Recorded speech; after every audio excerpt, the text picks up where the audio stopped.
iPads and other devices are called tablets because they belong on tables.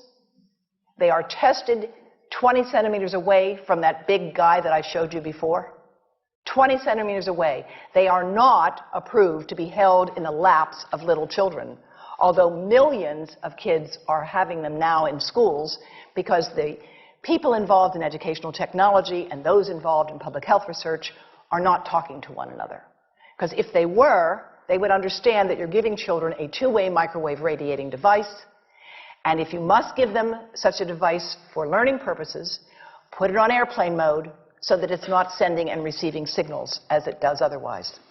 Now, this is some new modeling, again, that we've developed with colleagues in Brazil, and we can share with you how we've done it.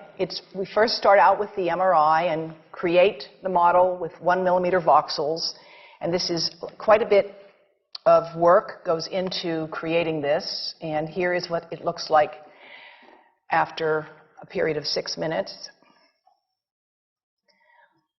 And that's really not as bad as it might look because you see the red area only gets partway through the eye of the adult, right?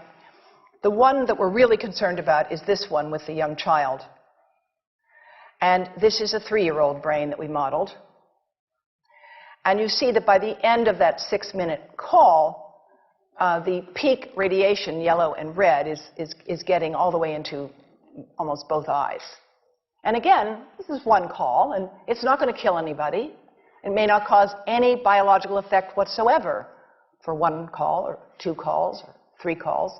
But the question is, what's the cumulative impact of this kind of exposure? How do we evaluate it? And I want to show you an example of some of the work that we are doing now that I'm releasing here for the first time. And this is a modeled microwave radiation dose of a 6-year-old with greater levels to the frontal and temporal lobes, eyes and cheek. And watch this here. Now, yellow, white, and red are the hottest, all right? And if you look carefully, you will see it's going into the eye, the nose. Do it again, just so you'll get to see it. And partly into the brainstem. Now, that's just showing you that there's going to be some exposure into that area of a young head. It doesn't tell you that there's any biological effect, right? Now, the next slide is going to show you something that might be of interest to students and faculty here. And that has to do with exposure to the reproductive organs. We call them the gonads. I think you say the testicles, and bone marrow. And look here at the radiation as it gets into the groin area. And that's just from having a mobile phone modeled into the pocket. And this, again, is based on a normalized SAR with I think we had a dipole antenna. Now, the breast. The breast is mostly fat, contains a lot of fluid.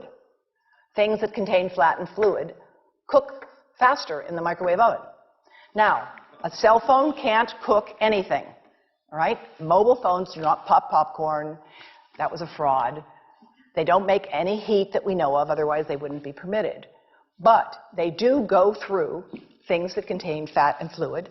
And we are now working at Environmental Health Trust with scientists at the University of California, San Francisco, scientists formerly the president of the American Cancer Society of California, because we are seeing women who cell phones in their bras. Is cell phone in a bra? Hands up, please. Please tell them you've heard now why they shouldn't do that. And here I want to show you our first case report from 2009, and we now have many more.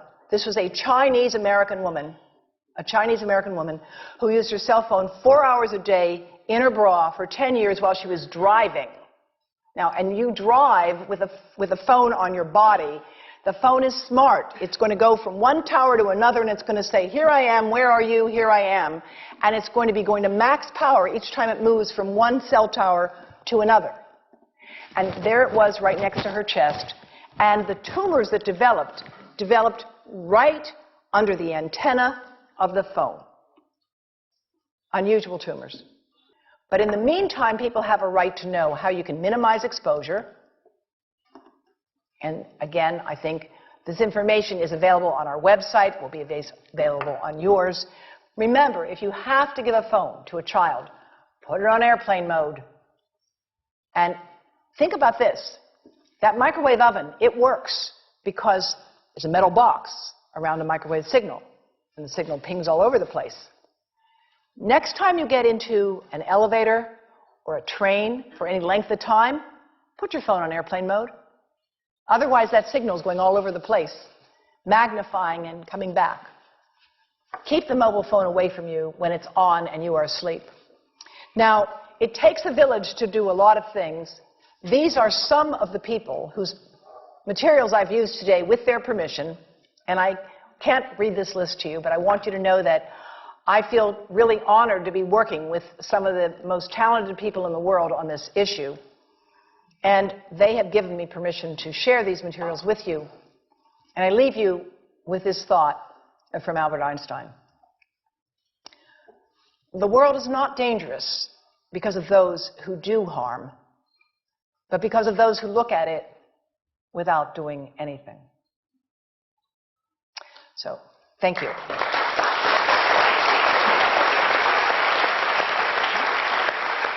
Thank you.